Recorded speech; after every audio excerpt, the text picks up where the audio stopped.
Presentation of Science Trek on Idaho Public Television is made possible through the generous support of the Laura Moore Cunningham Foundation, committed to fulfilling the Moore family legacy of building the great state of Idaho. Televisions use electromagnetic energy to bring pictures and sound into your house. But you can only watch television because of the special way your brain processes images. Find out how television works. Stay tuned. Science Trek is next.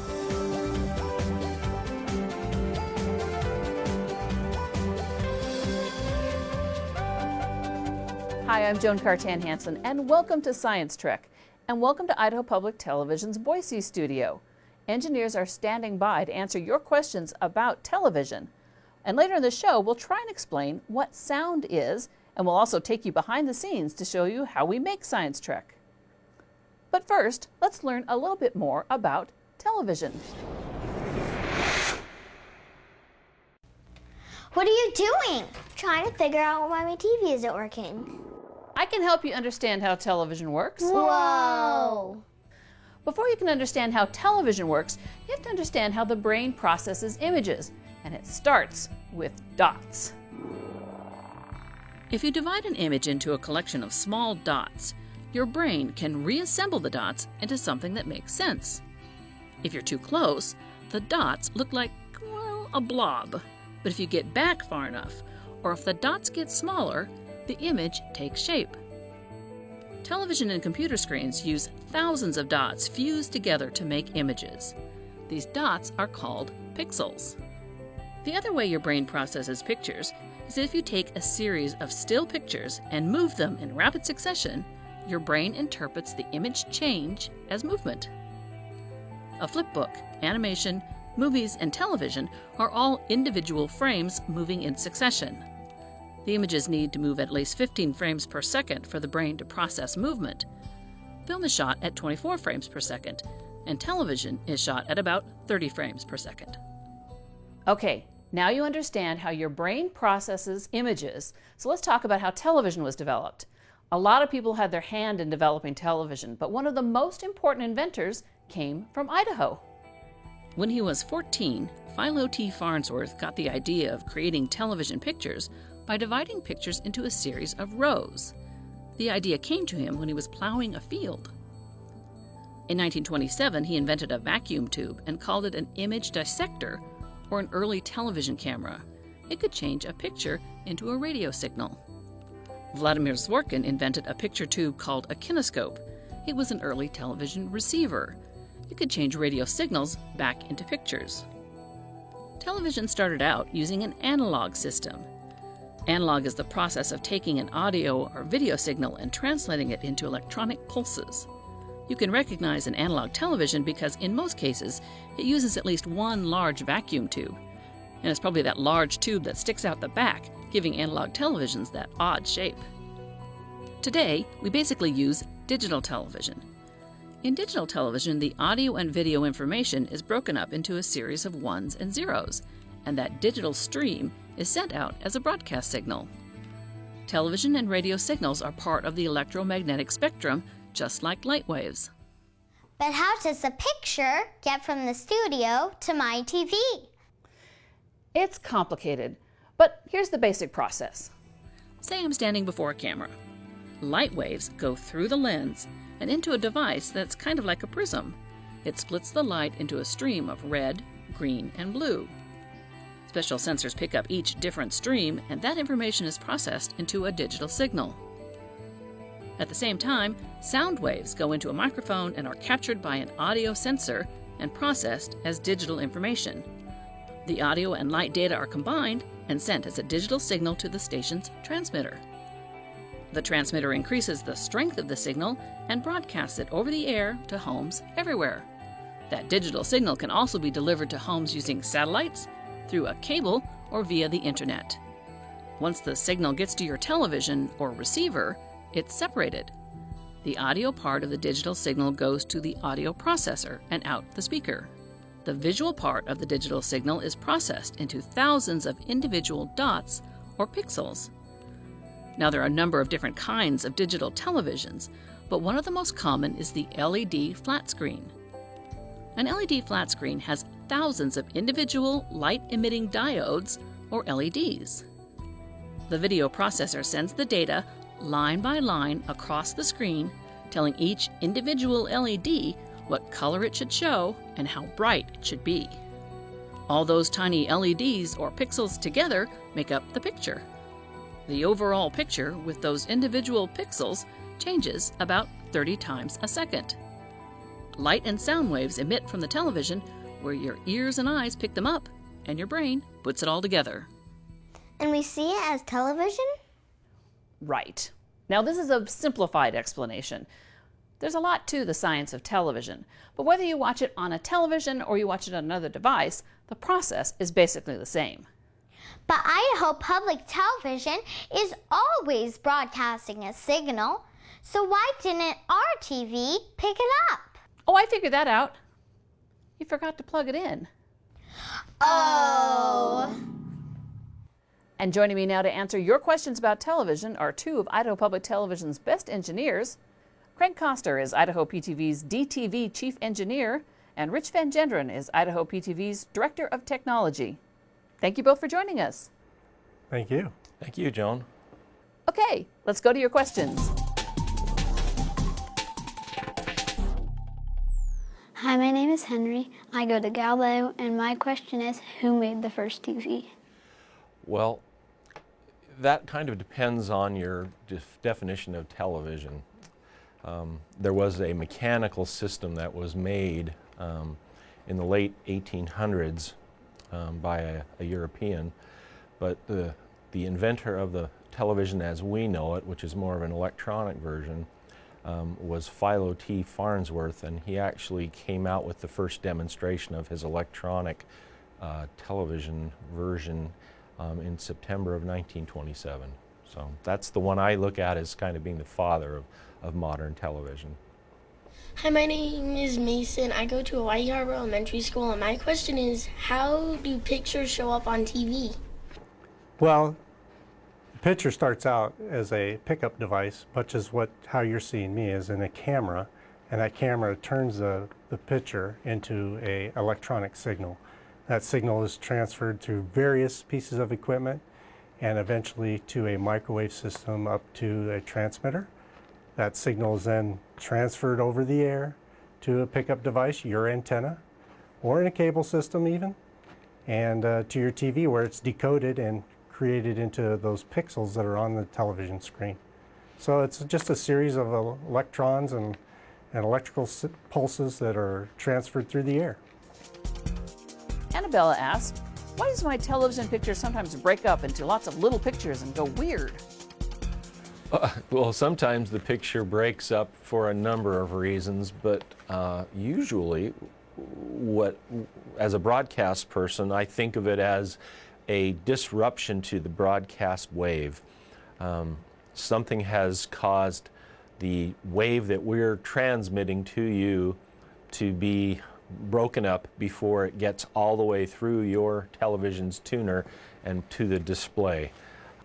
There's also, on our end of the broadcast world, here at our studio, we have literally a dozen or so pieces of equipment that will deliver this wave to our transmitter.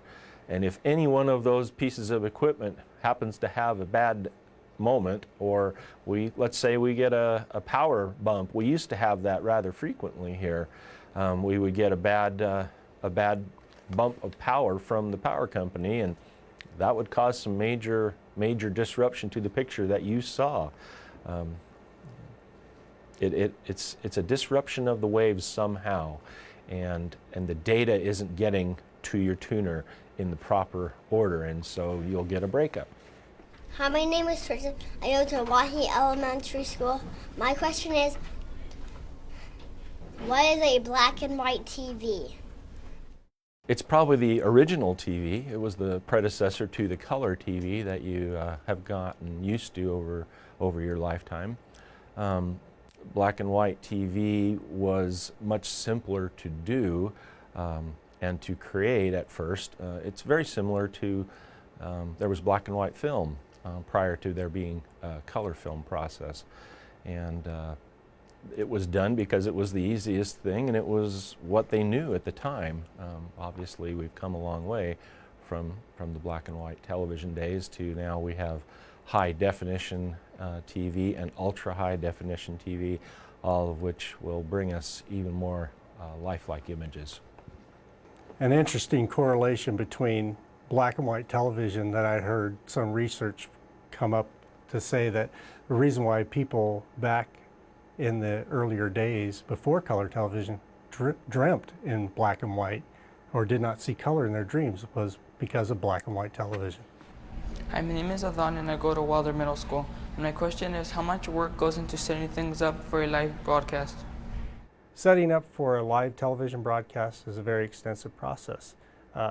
Typically, in like a football game, we will take our cameras and all the necessary equipment that you might see in a studio production, like the switcher behind us and the monitors, to location, and we'll run extensive amounts of cables out to the field, set up multiple cameras, sometimes as many as 15 cameras, just to get all the different angles, and a very large crew of people to do that. 30 people to set up those cameras and run all that cable back to the truck. And that's all happening the day before the show is even going to start. Then hours before the show, the crew will come back in. They'll set up all the systems, make sure it's all working, make sure transmission back to the broadcast station is connected. There'll be producers and directors all on site. Just a very long process, upwards of 2 days, 30 to 50 people involved to do a sports broadcast. So it's a really big undertaking. It costs a lot of money to make that happen. So something you can really appreciate next time you're watching a sporting event.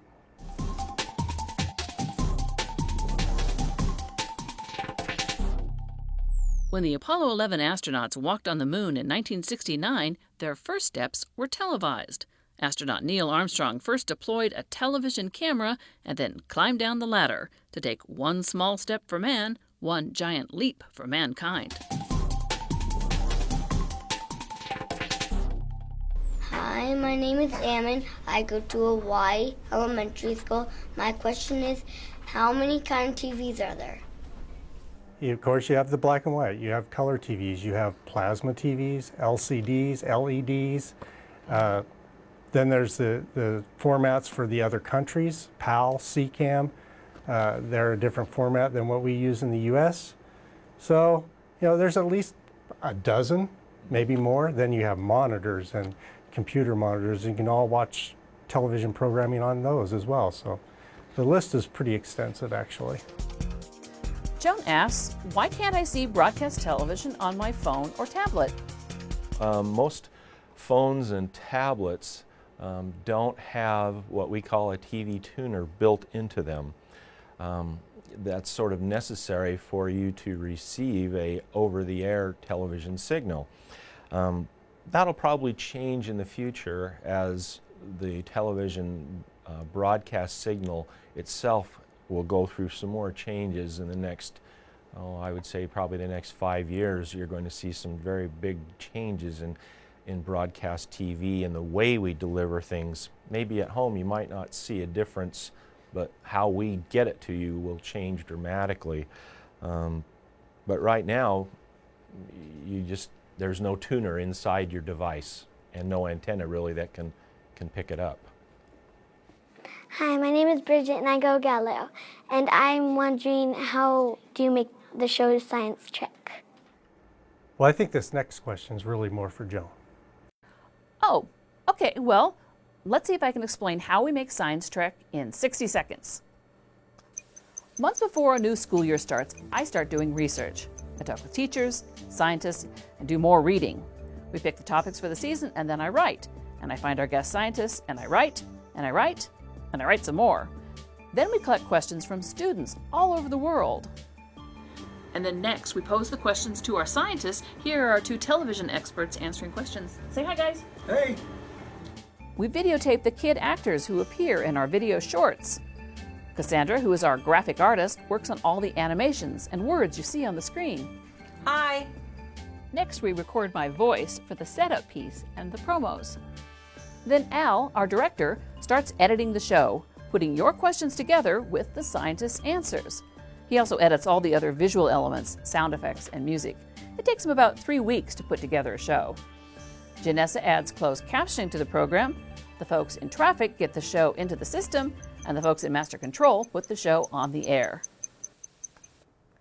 And that's how the show gets made. Of course, it takes months of work by our web team to create Science Trek's website. And really, it takes a lot of people to make a television show. You couldn't do it without the folks in master control, in traffic, and engineering. You couldn't do it without the graphic artists and the communication staff, without the accountants and the administration staff, without the development staff, and of course the production staff. As you can see, it takes a lot of people with a lot of different skills, a lot of time to make a show like Science Trek. Okay, let's go back to your questions. Hi, my name is Ella and I go to Hawaii Harbor Elementary School. My question is, why can I watch one TV show at one time and my friend in a different state can watch it at a different time? Television is completely at the discretion of each station. They can record a show just like you do at home on a DVR. We have recording devices that we can record a show and that might fit into a time slot that's better suited for our time zones. So the news that your parents might watch here at 6 o'clock, somebody on the West Coast can also watch the same program at 6 o'clock in their time zone. So it's just about what fits comfortable to the viewers and the audience for the towns that they're in and the time zones they're in. Hi, my name is Kirsten and I go to Hawaii, and my question is, who invented the first color TV? Okay, well, it's a little bit difficult to nail down who invented the color TV because there were a couple of different versions. The first version was brought out in 1950, and it was not compatible with the existing black and white system that we had known here in the United States, and actually was considered a total failure and not commercially viable, and it was withdrawn in 1951. And then in 1953, the Federal Communications Commission approved a system that was fully compatible with the original black and white television system. It was called NTSC color, and it marked the beginning of kind of where we are today, or how we got to where we are today, although right now we are on a digital platform. You want to add to that? Well, As you alluded to in the beginning, the actual invention of it was in the 40s. You know, of course, it morphed into something much different than what it first was introduced as. But what I had found was a gentleman by the name of John Baird had started all this in about 1944. So, yeah, it's not the color TV we see today, but you know, that was the start of it. Kenny asks, why don't some places get over-the-air television? Well, I think I can explain that, I think, a little bit by physical barriers to the antenna or the receiving device. Some places there's just too many barriers in the way. Whether it's if you have a small TV in your room and at your home, and perhaps inside of the walls of your home you have some wire mesh, that might be a problem for the TV signal to get through reliably. Or perhaps you have some aluminum siding on the outside of your home. That could be a problem. Or maybe there's a really big tree with a lot of leaves next to your home, in between the transmitter that we have and your home. Most of the time, a television signal can get a lot of places, but it can't get through a physical barrier very well. Doesn't go through mountains. We always like to call that a granite a granted problem. And some small towns in Idaho where they're in valleys are surrounded by these beautiful mountains that don't play well with television signals, and that ends up being a physical barrier. We find that in most cases an outside antenna for a television works the best, but in some cases there's a mountain in the way, so that outside antenna just won't help.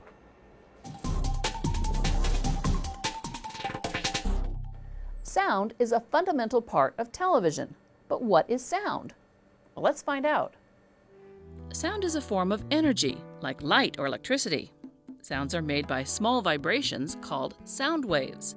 Sound waves move by the squeezing and stretching of air. When a sound occurs, molecules are squeezed together. One molecule squeezes into the next one and then pulled back in place by the one on the other side. The molecules move the sound along in a wave. Scientists study sound waves on a machine called an oscilloscope. Loud sounds have more energy, so their waves are bigger and have a greater height. Soft sounds create smaller waves. The height of a wave is called its amplitude. The frequency, or the number of vibrations per second, determines a sound's pitch. Sound frequency is measured in hertz. The higher the frequency, the higher the pitch, and the greater the hertz. Yeah, I only have one page of math. Humans can hear sounds between 20 and 20,000 hertz, but other animals can hear even more. Elephants can hear sounds much lower than humans can. And bats hear frequencies much too high for humans. Bats use high-pitched sound waves like radar to locate their food. And just because we can't hear very high and very low frequency sounds, it doesn't mean we can't use them. Scientists try to detect very low infrasonic sounds to study potential earthquakes and to predict volcano eruptions. Doctors use very high frequency sounds to take pictures inside the human body, like these of a baby inside a woman's womb. Sound waves exert pressure. The amount of a sound's pressure or loudness is measured in decibels. Decibels is also a measure of intensity. The closer you are, the stronger the force.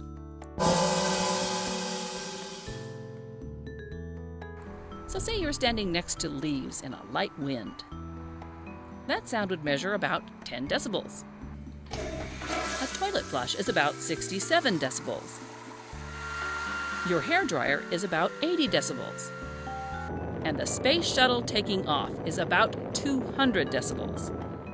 Prolonged exposure to sounds above 85 decibels can damage your hearing, so be sure to wear earplugs if you're doing something around loud sounds. And be sure the volume in your headphones is set at a safe level. Sound surrounds and defines our world, so listen up and appreciate sound.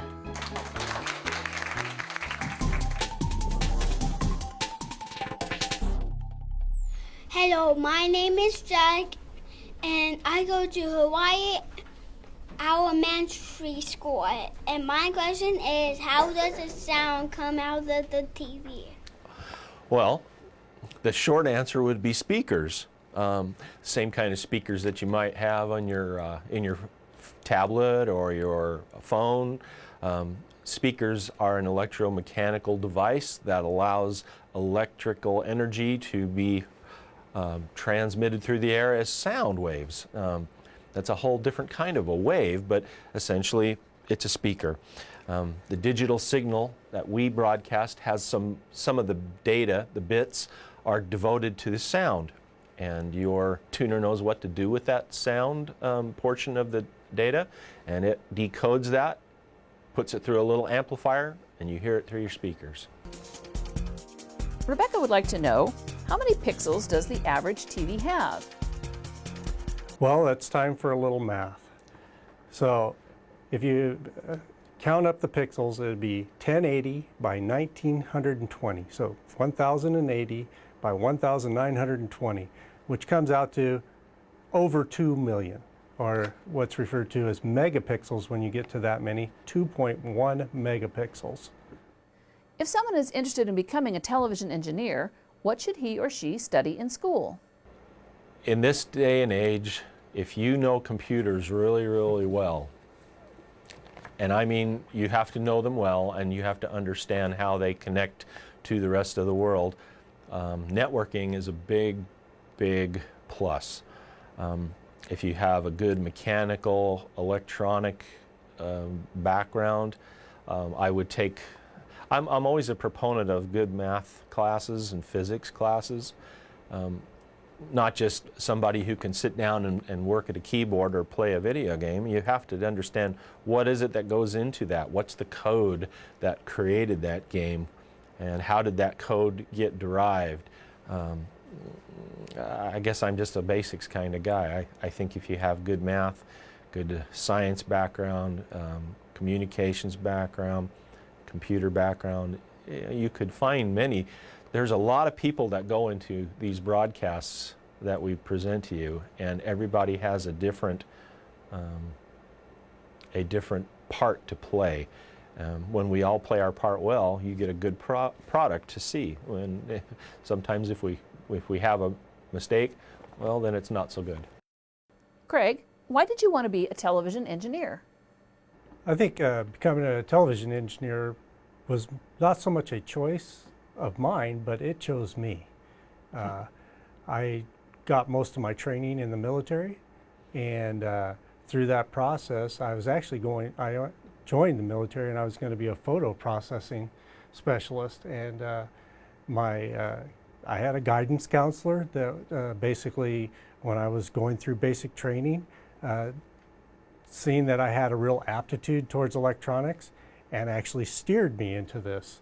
And it really worked out for me. Here I am, 35 years later, working in a television station, doing sporting events, working on various aspects of broadcast television. It's just really been a fortunate blessing to me. My career path has kind of steered me here by itself. It was just very fortunate. I'm sorry we've run out of time. My thanks to Craig and Rich for answering questions. You're very welcome. You're welcome, Joan. You can learn more about television and lots of other scientific topics on the Science Trek website. We'll answer more questions about television on Science Trek, the web show. And if you want to submit a question for Science Trek, it's easy, and you and your class can win prizes. You can send it as an email or as a video question, recorded on your webcam or cell phone. And if you're an educator, we'll even lend you a camera. Our last prize winner was Gavin in Mrs. Efa's class at Galileo STEM Academy. So to find out all about television, how to send in your questions, and how to win, go to the Science Trek website. And each week, check out my blog for the latest science news for kids. You'll find it all at idahoptv.org/science-trek. Thanks for joining us. We'll see you next time on Science Trek.